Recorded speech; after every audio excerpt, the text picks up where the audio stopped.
প্রথমে ভাবছিলাম ব্লগ করবো না, তারপরে ভাবলাম না একটু করেই নিই ব্লগ। আর তোমরা দেখতে পাচ্ছ স্নান কমপ্লিট হয়ে গেছে, সকাল থেকে স্টার্ট করিনি, এখন থেকে স্টার্ট করছি। আর আজকে তো মঙ্গলবার, মানে মঙ্গল চণ্ডীবারের লাস্ট বার। তো পুজো দিতে যাবো। পুজো দিতে যাবো মানে আমাদের বাড়িতেই পুজো হয়, কিন্তু মন্দির ঠিক নেই, সব কিছু হয়ে গেছে, তাই জন্য পাশের বাড়িতে যাবো পুজো দিতে। তো সারাদিন কি করছি না করছি সমস্তটাই তোমাদের সাথে শেয়ার করব। আর অবশ্যই আমার চ্যানেলটা একটু সাবস্ক্রাইব করে দিই। এই যে দাগটা দেখতে পাচ্ছ না, এই যে গালে, ওই যে এইটা আমার হচ্ছে যে সেদিনে মাছ ভাজতে গিয়ে হচ্ছে যে পড়ে, মানে তেল ছিটকে পড়েছে পুরো মুখে। এখানের দিকটাতেও পড়েছে, এটা অতটা বোঝা যায়নি, বাট এটা খুব বোঝা যাচ্ছে। যাই হোক, আমার সব ঠিক আছে, আমার মুখে কিছু হলেই আমার মাথা খারাপ হয়ে যায়। যাই হোক, তারপরে আমি এখন স্কিন কেয়ার করব। তো এই যে আমি এই টোনারটা ইউজ করি। তো সব সময় যখনই আমি মুখ হাত পায়ে জল দিয়ে আমি এসে এই টোনারটা ইউজ করি। তো চলো, এটা আমি স্কিন কেয়ারটা কমপ্লিট করে দিতে যাবো। তো এখানে যা যা লাগে, মানে খিলি করার জন্য, আমাদের তো খিলি হয়, খিলি খেতে হয়, তো ওগুলো সব মা জোগাড় করে রেখেছে। আর আমি এখন পুজো করবো, তাই ভাবলাম, কালকে মা লিচু নিয়ে এসছে, একটু লিচুটাই প্রসাদে দেবো। তো এই জন্যই হচ্ছে যে এটা বের করতে গিয়েছিলাম। এছাড়াও টপটপ করে পুজোটা করি। প্রসাদের লিচুগুলো না এভাবেই ছাড়িয়ে নিই, ভেতরের বীজটাতে মানে ফেলে দিয়ে এভাবে লিচুটা দিই। কারণ দেখো, ভেতরে যদি পোকা টোকা থাকে তখন তো সেই তো ভগবানকেও হচ্ছে যে ভগবানও কি পোকাটা খাবে? আমরা যেভাবে খাই সেভাবেই আমি ওই জন্য করে দিয়েছি। তো এখানে মোটামুটি জোগাড় কমপ্লিট হয়ে গেছে, সব রেডি করে রেখেছি। স্নান করাবো, এবার পুজো করবো। তো চলো, তারপরে দেখা হচ্ছে। পুজো আছে, তো সেই জন্য ভাবলাম একটু আলতাটা মা বললো পরে নিতে। তো ঠাকুরমশাই চলে এসেছে, আমি এখন আলতা পরছি। আর আমার নপুরটা বড় হয়ে গেছে, যার জন্য না পাটা পুরো ফাঁকা ফাঁকা লাগছে। যাই হোক, কমপ্লিট হয়ে গেছে। Tin tin. তো এইমাত্র পুজো দিয়ে বাড়িতে এলাম, আর এগুলো এবার কেটে খাওয়া হবে। তার আগেই খিলিটা খাবো। তো এই খিলিটা কী দিয়ে খাচ্ছি তোমাদেরকে দেখাচ্ছি।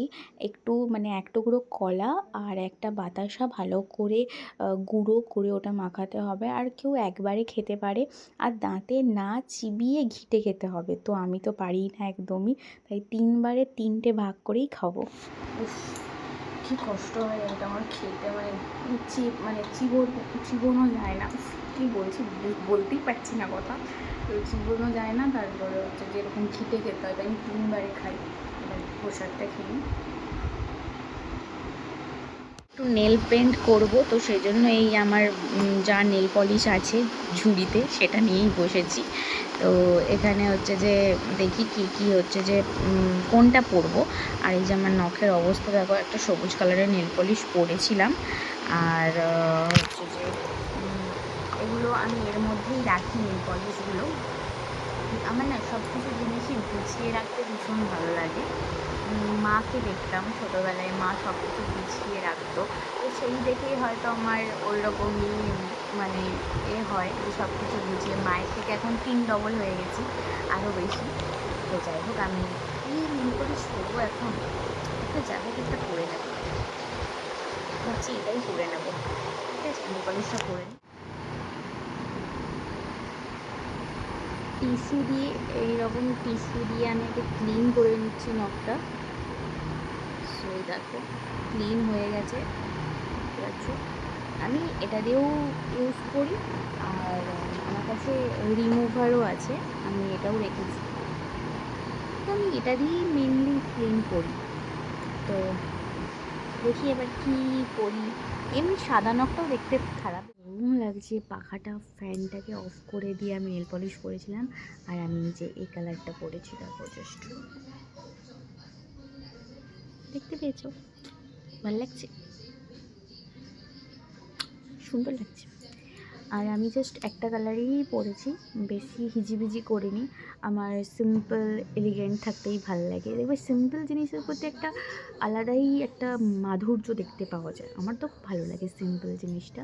ওই জন্য আমার এই আর্টিফিশিয়াল যে নেল এক্সটেনশনগুলো হয় না, ওগুলো আমার ঠিক ভালো লাগে না। দেখবে আমি আমার বিয়েতেও কিন্তু ওই জন্য নেল এক্সটেনশন করিনি, নর্মাল হচ্ছে যে নেল পলিশই পরেছিলাম, তাও আবার উঠে গিয়েছিল। মানে নেল পলিশটা কম দামি ছিল, তো সেই জন্য এই যে এটা কী লেগে গেছে। এক্ষুনি এটা উঠে যাবে। যাই, সুন্দর লাগছে, ভাল লাগছে। এগুলো এখন রাখি, আর খিদে খিদে পাচ্ছিল তো খাবো কিছু। আগে এটা হচ্ছে যে এখানটায় রেখে দিই ভেতরটা।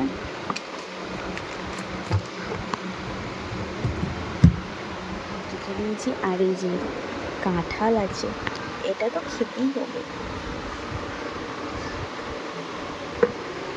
কাঁঠাল আমার ভীষণ পছন্দের, আমি ভীষণ ভালোবাসি। তো এটা এখন খাবো, খুব খিদে পাচ্ছে। তারপর তোমাদের সাথে কথা। একটু দিদি নাম্বার 1 দেখতে এই যে কাঁঠাল খাবো, কাঁঠাল। এর পরের পার্ট, মানে এর পরের যেটা থাকে না, সেটা আমার দেখতে, মানে খেলাটা খুব সুন্দর লাগে দেখতে। কাঁঠালগুলো মিষ্টি।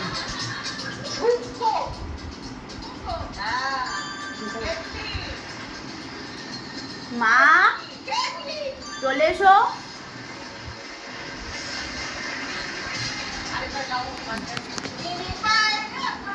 ওরা তৈরি। আমার ভীষণ ইচ্ছা আছে আমি একবার এখানে খেলতে যাব, জানি না কবে যাবো। ছাদে এলাম, আর ছাদে না মানে প্রচুর বাজেভাবে একটা মেঘ উঠেছে, সেটাই তোমাদেরকে দেখাতে এসেছি। দাঁড়াও, আমি জুতোটা পরে নিই। ওরে বাবা, মেঘটা দেখো, শুধু দেখলেই ভয় লাগে। আর এমনিতেই আমি একটু বিদ্যুৎ চমকালে ভীষণ ভয় পাই, তো চলে এসেছি একা একাই। আচ্ছা দেখো, শুধু মেঘটা দেখেছো, ওই দিকটাতেও হয়ে গেছে পুরো কালো, শুধু গাছের জন্য চাপা পড়ে আছে। কি জোরে ঝড় উঠবে। আর আমার নেলটা দেখো, সুন্দর লাগছে, কিউটি পাই। চারিদিকে প্রচুর অন্ধকার হয়ে গেছে বাবা, একটু পরে পালিয়ে যাবো নিচে। এসছি আমি ছাদে, কি হয়েছে তোমাদেরকে বলছি না। এটা আগে দিয়ে রাখি এরকমভাবে। আমি গেটটা দিইনি, আর সেই মুহূর্তে ঝড় উঠে গেছে, আর গেট বন্ধ হয়ে গেছে। কিছুতেই খুলতে পারিনি, মাকে ফোন করছি। তারপরে একটা আংটার মতন ছিল, সেটাকে ধরে টানতে তবে গিয়ে খোলা হয়েছে। এমনিতে একটু ভয় পাই, তাও চলে এসেছি একা একা ছাদে। মাকে দেখছিলাম, মা একটু নিচে গিয়েছে। কোথায় গেল কে জানো, ঘাটের ধারে গেল তো ওইদিকে। কোথায় গেল কে জানো, দেখতে পাচ্ছি না। যা বাবা, কে মেসেজ করে। পেয়েছো মা? আচ্ছা ঠিক আছে, হ্যাঁ আচ্ছা ঠিক আছে। মায়ের একটা হচ্ছে যে জিনিস ওখানে ঘাটের ধারে মেলা ছিল, তো সেই জন্যই।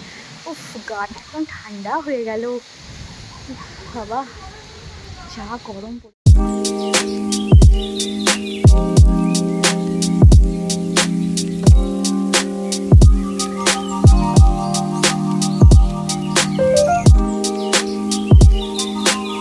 সন্ধে দিতে যাবো, সন্ধে হয়ে গেছে। আমি বলি সন্ধে দেওয়ার আগে চুলটা বেঁধে নিই। 1 তারিখে বিনুনি হয়ে গেছে, 1 তারিখে এখনও করবো। আর হচ্ছে যে বিনুনিটা আমি এভাবে করি, তার একটাই কারণ, যদি আমি সেই লম্বাভাবে করে নিচেটা রেখে দিই ছেড়ে, তাহলে কী হবে বলতো, ওটা বিছানায় বালিশে লোটে, আর তার জন্য না চুল ফেটে যায়। এটা রিয়েল একদম হয়েছে, আমি দেখেছি। তো সেই জন্যই মা কাকিমারা সবাই বলতে, এভাবে রাখলে নাকি ভালো। তো এভাবে আমি করে রাখি চুলটা। আর দেখো বিনুনিটা পুরো পারফেক্ট হয়েছে। আর আমার একটা অভ্যাস খুবই, মানে আমি যদি এইটুকুও কাজ করি, সেটা আমার জন্য পারফেক্ট হওয়া চাই। কোনো কিছু কোনো দিকে খারাপ না হয়, যতটুকুই করি না কেন। আর একটা জিনিস আমি বিশ্বাস করি, আমি যদি রান্নাবান্নাও করতে পারি, তার সাথে আমি আমার প্রফেশন বলো, আমি যাই করি না কেন, সবাই সবার একটার সাথে কোনো না কোনো সাথে যুক্ত থাকে, তো সেটাও আমি ব্যালেন্স করতে পারি। দুটো দিক ব্যালেন্স করার যথেষ্ট ভগবান আমাকে ক্ষমতা দিয়েছে, এবার পারি এটা আমি ব্যালেন্স করতে। তো ভবিষ্যতে যাতে আমি আরও পারি, সেই যেন আশীর্বাদটা ভগবান দেয়, ব্যাস এইটুকুই। আর কিচ্ছু দরকার নেই জীবনে, হেসে খেলে সবার সাথে জীবন কাটিয়ে দেবো এভাবেই।